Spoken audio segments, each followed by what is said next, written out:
welcome back to the last episode of Chatting with Craft Atelier for 2024. Yeah, this will be the last episode to wind up the year. And the theme of this episode is actually back to school. So some of you will be wondering, right, why back to school, and then have a slight panic.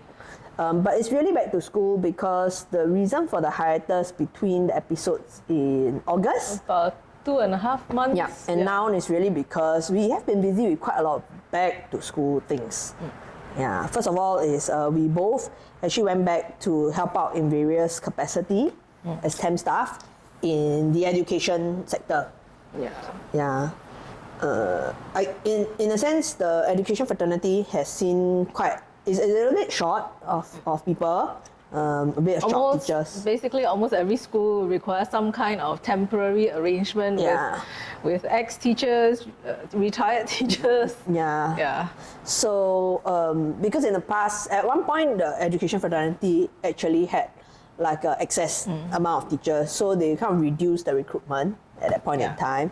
And then now, as teachers leave for retirement, personal or professional reasons, schools are a little short of teachers, and so we have been approached by ex-colleagues, friends, to kind of chip in and help out in various capacity.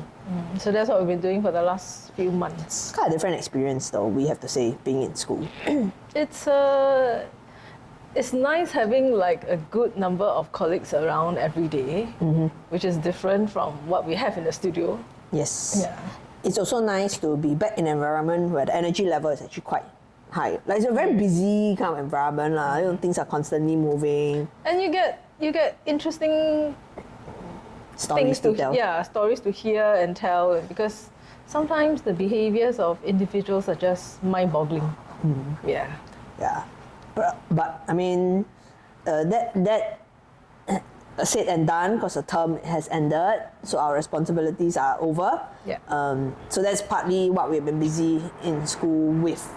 The other back to school aspect is we've also been busy doing workshops for schools, for institutions, public education institutions, or even corporates. Yeah, so it's a little bit like people are interested to go and learn something. I think part of the drive and the motivation for people to look for something different is so that they experience a different pace when they are making. Because if you are a busy professional, then finding an activity that helps you wind down at the end of the day is something that might be essential for your mental and emotional well-being. If you don't get to wind down and your mind keeps churning, you're not getting enough rest, for sure. Right? And then for students, I think teachers and parents are always interested to say, how can we take them off the device and get them to do something better, more constructive in a way. Yeah, there's also been a lot more interest, I feel, in handcrafting, very much because many countries, including ourselves, are very big now on trying to retain some of these heritage craft forms. I mean, in our area, like the Katong Joo Chiat area, then there's a lot of emphasis on heritage activation. So of course things like the kabaya, the embroidery, the beading, the handmaking, which is basket why weaving. There has been a lot of activation events. And the walking tours to understand the heritage culture is very popular. So as part of it is what did people used to do, and I think in this area, like for the Malay community, the Peranakan community, actually handcrafting is a very big aspect of their cultural lives, their cultural art forms. Because if you were to look at their traditional house decor, their clothing, there's a lot of emphasis on hand making. So there's been interest in that, and that's what we've been busy with. You would have seen like regularly when we post our operating hours adjustments, a lot of it is related to being off-site for workshops. So then, in a sense, I mean, to me, I'm happy it's going this way, because when we set up the studio, that's really a big part of our driving force. That was what we envisioned ourselves to be doing most of the time. Doing a lot of education for the crafts, advocating for hand making, giving people opportunities to learn about it, to understand. Yeah. You may not want to pursue it as a hobby. Basically being a resource point to say, if you want to try this, this is how you could get started. Right? Yes, and you could try it for various reasons. You could try it because maybe you want to take it up as a hobby, or you want to try it because maybe you collect fabrics and you just want to know how fabric is made. You want to have that deeper understanding. And we've also had people collect stuff from older members in the family, say, oh, this was my grandmother, she does this, or she did this, and then they want to find out how this is made, because they didn't get to learn it themselves from their, family members. Yeah. So in a sense, that's kind of good and in line with why we wanted to do the studio. And actually, we were just chatting about it in a different take of this video, that having gone through the different spaces from where we were at 58 Joo Chiat and then now here at 80 Changi, this space is more aligned or suited for that aspect of it, the studio aspect of it, more than a retail. Yeah, I think right at the start when we were at Mox, Katong Point now. Yeah, Katong Point. Yeah, when we were there was no consideration for doing retail at all. Yes, we were largely set up because it was a co-making space. Yeah. So we were really set up as a making studio. Yeah. I think that the concept of Mox being a co-making space where people come and do things and learn things together was very much what we set out the studio to be. Because in fact, not all the studios at that point were offering workshops. Yes. Some were just artist studios where it is their own space for creation. It's the space for them. And you can go and see them create so that you can learn about their forms. Yeah. So it was not a space that was necessarily never a shop. Open to public and for people to come in and shop. Yeah. Yeah. So then as we evolved and we moved into other commercial spaces, the shop aspect element of it came in a bit more, especially with COVID. Because of COVID, then sometimes it's hard to do workshops because they just you can't gather in groups. So we did pivot a little bit to the retail shop concept, very much so in 58 Joo Chiat because of the street frontage that we have. Yeah, and also when we took up a course. Yes, we took up the retail and display and marketing, right? Display and marketing course. So we were given advice on how to better utilize our so space. To maximize the utilization of a storefront. Yeah, we should put in more display elements and offer more retail options. Rather than use it as a workshop space, because we did have initially our looms right in front. Yeah. So I mean, those changes, it's nice to go. For us, it's also like a learning experience. So yes, still a back to school experience in that we had to learn something that we never quite did in our lives. I would say like running a shop. Like going from space to space, dealing with either space constraints or what the space could offer us. We've been adjusting our constantly operations. Learning, continuing education. Yeah, because we've been shifting from what looks like a private studio to more like a retail space to now I think it's a good balance between a more personal private working space and something that still allows people to come in and inquire and maybe buy certain supplies that they are looking for. This is quite a nice balance. Yes. So it's interesting that we started the year 2024 being at the old space at 58, not thinking that we would move. Like we knew our lease was coming up in a year. So we were, at the back of our minds knew that a move is imminent. We just didn't expect it to happen like within the first 3 months of the new year. Yeah, I mean, we were not actively on the lookout for a space that we could move in immediately. Yes, but it was like exploring like what are the options available. Going forward in the year to come, what kind of challenges should we anticipate in finding a space with our budgetary constraints and stuff like that. Then the next thing we knew is that we're moving. And then moving here, there was this whole unlearning of how we used to do things, because we getting better at what we do here. Because it was a move from a bigger space to a smaller space. Way smaller so we had to trim down things. And also it was a place where people could just walk past a very on the public streets. place to a semi-private kind of space. We have people asking, where are you now? And we have to explain to them, this looks like a building with some offices and some retail, but we are actually in the office. Yeah, in the office. So people have to take the lift up. Yes, and trust the signage when they say this is Craft Atelier, even though they don't have a glass. There's no glass frontage to say this is us. Yes. Yeah, but I think the one thing that I always tell people always ask me is, how does being a teacher help you, with what you're doing now? And I always say, I think the one thing good about being a teacher is that teachers are very resilient creatures, very adaptable. We have to be. Yeah, because every year you have a different, you think about it, every year you have a different set of clients, right? Because it's a different class, different parents. And then you need to do everything lah. You need to basically be a teacher, be an administrator, sometimes need to be counselor, sometimes need to be parent, sometimes need to be chaperone, sometimes need to be event planner. So in a sense, it's helped us move with the changes. And also to expect that evolve. Yeah, it's a case of if you're handed an assignment, you do it. Yeah, just do it. And so if this is now the situation, what we have to deal with, just deal with it. We will just have to come up with solutions. And sometimes it's also about always trying, and then if it doesn't work, iterate. It's like teaching a class. You go in, you think this method that you use to teach this topic, like last year worked, then this year maybe the students respond differently, then you have to change. Find something else. Yeah, so to all the teachers out there, even though you think maybe teaching is not really a skill set that's transferable, we tell you now, it is extremely transferable because teachers are resilient, adaptable, and do well with changes. And typically are reliable because you have to get things done. Yeah.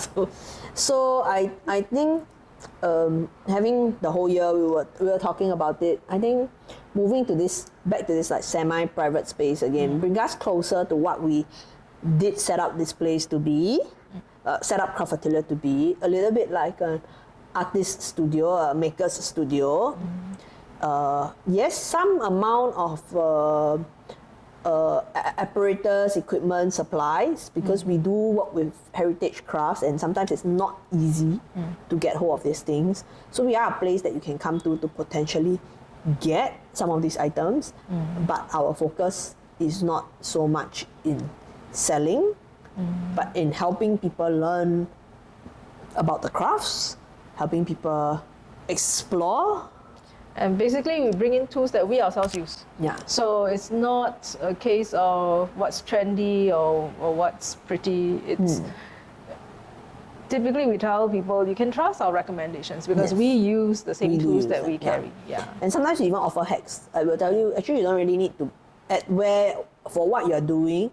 While this tool may be useful, there are other more economical ways to do it with other things. Because every accessory or tool came up because someone decided that, you know what, instead of a temporary solution, let's make it an accessory that's available for everyone to buy, right? But if you're looking for a one-time use, or maybe you're not ready to accessorize your entire kit, you can live with temporary solutions. There's nothing wrong with that. So, towards the second half of the year, actually, we saw ourselves evolving very much into a maker studio. There are people who will come here with certain projects in mind, and then we help them work through the execution of the project. They do it here, be it over the course of a few days, 1 week or 2 weeks.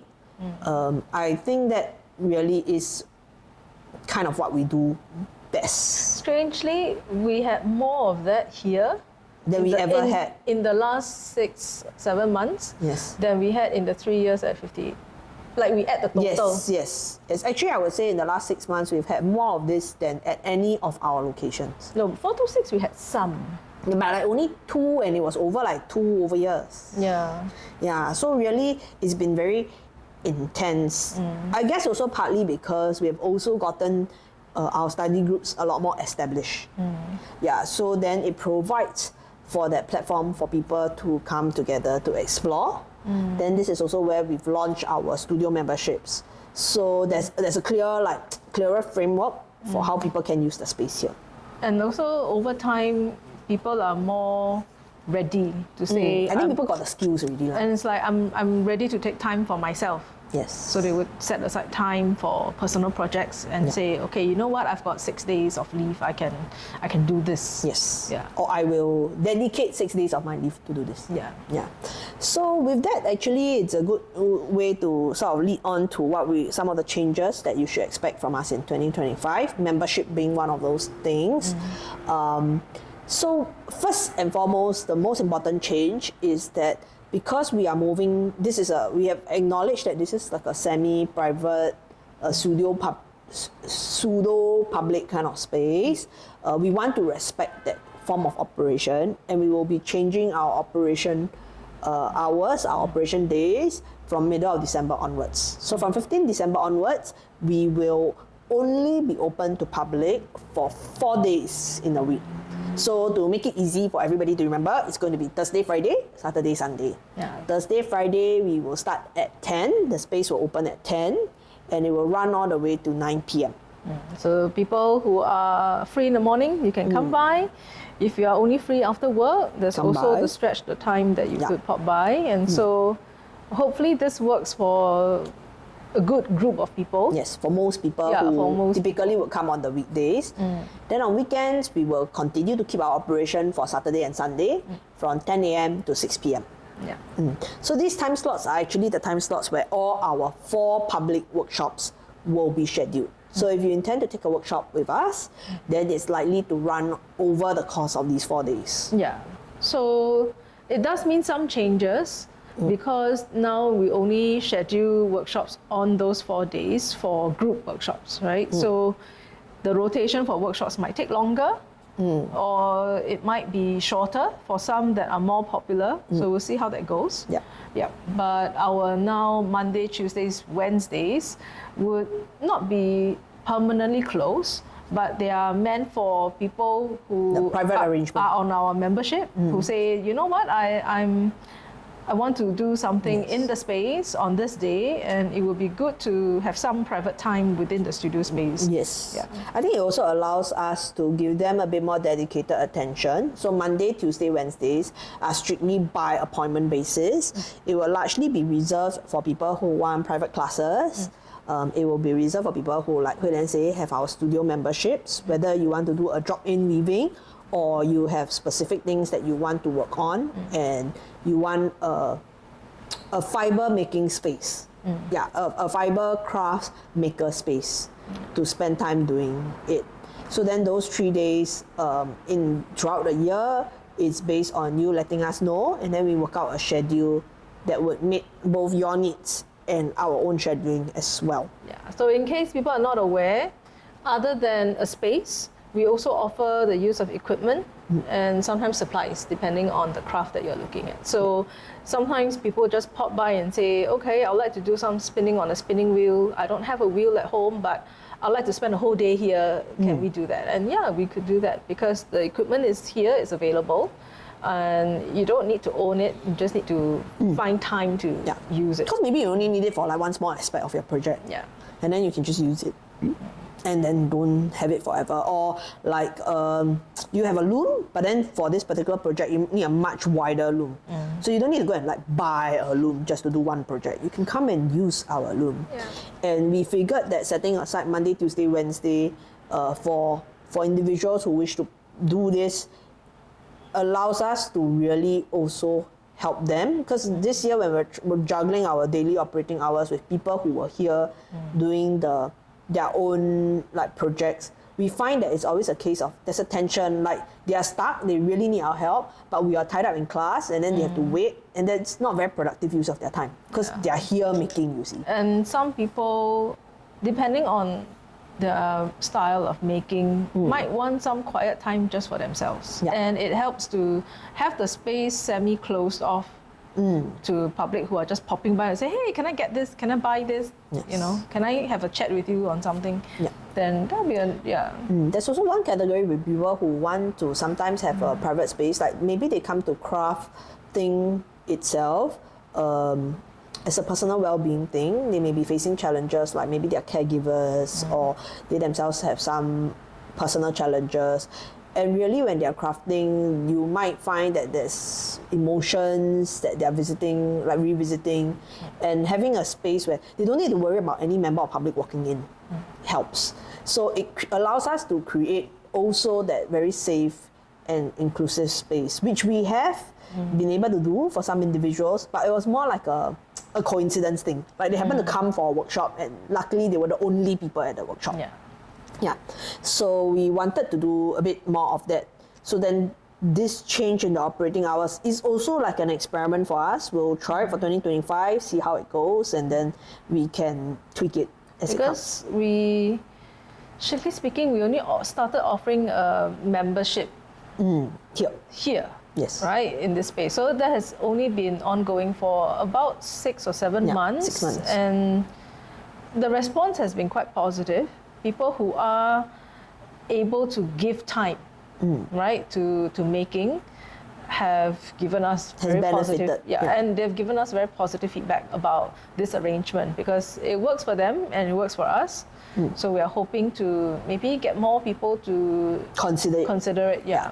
So with the change in operating hours, community night actually will shift. So community night will shift to Thursday nights. From 6 to 9 p.m. It's drop in. You don't have to sign up. You just drop in anytime between 6 to 9. You can come anytime, leave anytime. It's just for people to kind of have a place to socially hang out. Yeah. And I think some people say that it's nice to have something to look forward to. So they always come like maybe towards the end of the month and they tell themselves at least they must set that time. And also it's a case where if you find yourself getting stuck in crafting, no mojo, you know, you're kind of just, you don't get inspired by things. It's like, oh, I don't like this, or no, I don't feel like getting started, or because you're stuck with a project that seems just going nowhere, overwhelming, going nowhere, or too bored, because sometimes that can happen, right? And then coming to talk to people might get you inspired again. Jumpstart the engine a bit. Or be like, oh, you know what? Can I pass this project to someone? Would someone like to adopt it? That works. So community night will shift. So that's the change, the operating hours. Then on Hui Lian's point about the studio membership, and how it's worked for people. The feedback has been positive, yes. But then some people also say that it seems that our membership tend to favor people who want to use equipment. But what if they just want to come here and they just want to use the studio and they're just knitting or they're just crocheting or they're just embroidering? Actually, they don't need anything from us except a table and a chair. So what we have done, so we will keep the drop-in membership for weaving, so that is still fixed, no changes to that. The other 3 tiers of membership that we have for the casual, the novice, and the more committed ones, we have adjusted them so that the fees now only cover studio passes. So if you come ad hoc, a studio pass is $15 per person per day, right? If you come with a group of friends, then it is $10 per person per day. But the membership basically caters for people who want to come by themselves. They want to come maybe more regularly, but they don't want to have to always come with somebody. So what we do is, let's say, for example, the casual one is 5 studio passes. Instead of charging you 5 of them at $15 each, we charge you 5 of them at $10 each. So it's $50, but there's a time limit. So we tell you, okay, the membership is for a month. So the casual and the committed one, the membership is valid for a month. You either get 5 studio passes or you get 10 studio passes for them respectively. Then the novice one is maybe for people, I think might work more for people who want to commit to a regular craft practice, but they don't want to come every week. Maybe they want to come once every 2 or 3 weeks. Or if you are like what the category suggests, a novice, maybe you're still unsure how much time you can commit to it. And you're not sure about your schedule, because sometimes it's, while you want to carve out time, it's hard. It may not be as easy to say, can I have regular every week spots for myself, right? So that is something that we put together for those. Correct. So that one is 3 months, or rather 98 days, because our memberships work by a weekly basis. So I think, if I'm not mistaken, it's like 14 weeks, 12 weeks or 14 weeks, and then you get like 5 or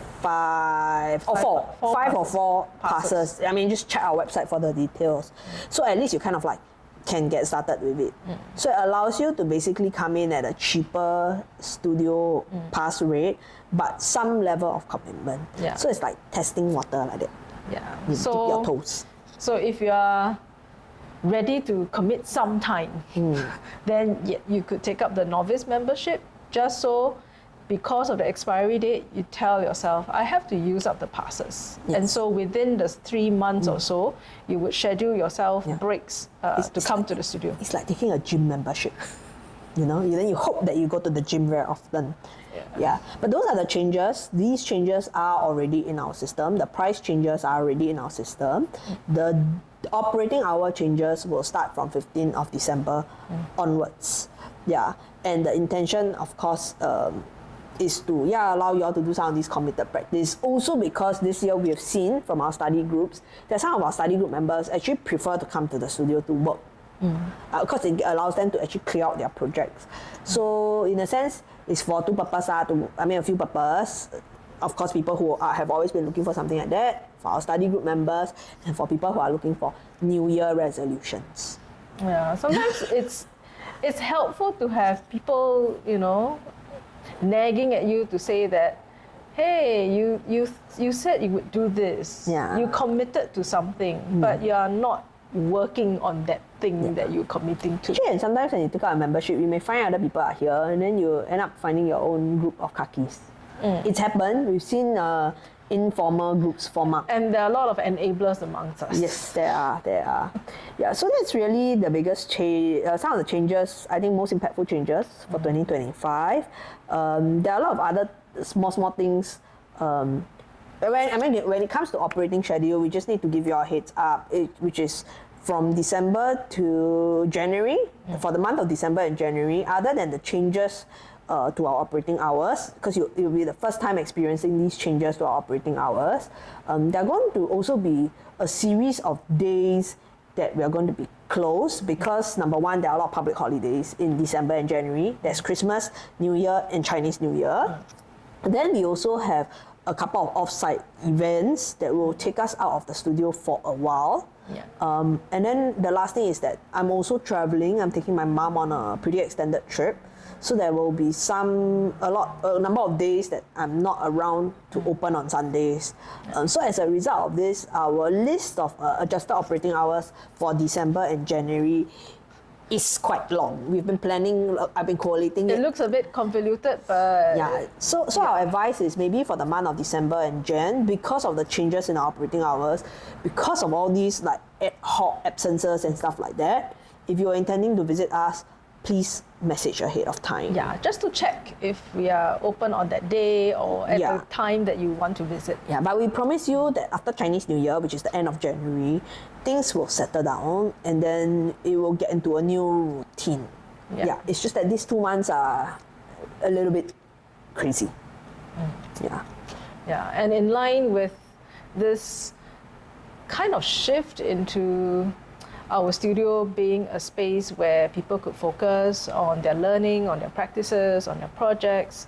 We are also reviewing our workshops, because we have workshops that are meant for the brand new beginner, and we have offered workshops for people who are ready to move on to something they would like to do, because people say, I really, really want to make a blanket, but we don't recommend that as a first project. So their class with us, the intro class when they are learning either crochet or knitting or weaving, will not be something as big or as complex or something that takes as long as a blanket itself, right? But after you finish the intro class, you now have the skills and you now have the support to say, okay, if that's what you're looking to do, we can get you started. We can give you advice and suggestions on how you can get started. So while we have been doing this, it has more been on a more ad hoc basis, where it's like clinics and consultation. So if this is what you want to do, okay, we would plan something customized for you.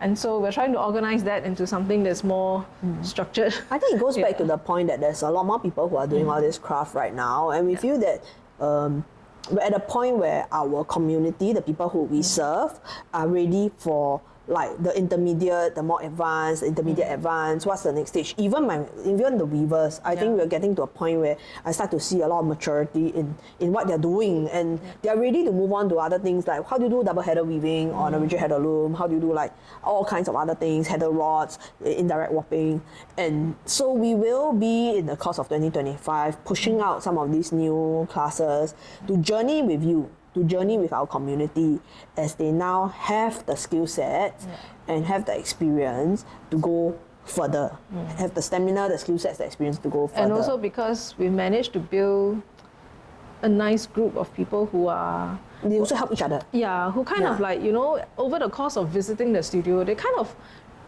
motivate each other to say, I'm sure you can do this. Because some people might be hesitant to take on something a little bit more complex or a little bit more committed because you are spending time and money on an item that you're not too sure about. And sometimes that can be very daunting because you think you're not ever going to finish this project. So we're building those in place. We'll announce them in 2025. Actually, in 2025, we have a lot of things lined up. Right now, all of these cannot be announced because they're still in discussion stage.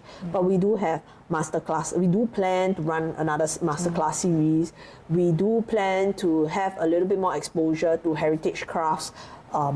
Maybe, hopefully, around us, whether locally or in the regions around us, to understand, because we have connected with many of these craftsmen over the course of 2024, and we are trying to see if there's some way in which we can either bring our learning to you here or bring you to where we have learned and experienced these. And that kind of ties in with our original intent of setting up the workshop, which is this studio, which is to allow people to explore the crafts within their comfort zone, and sometimes if they need to, push them out of their comfort zone a little by providing the support. So we are hoping that 2025 will really give us the opportunity to push ourselves in this very area, bring us closer to really why Craft Atelier was ever first established in the first place.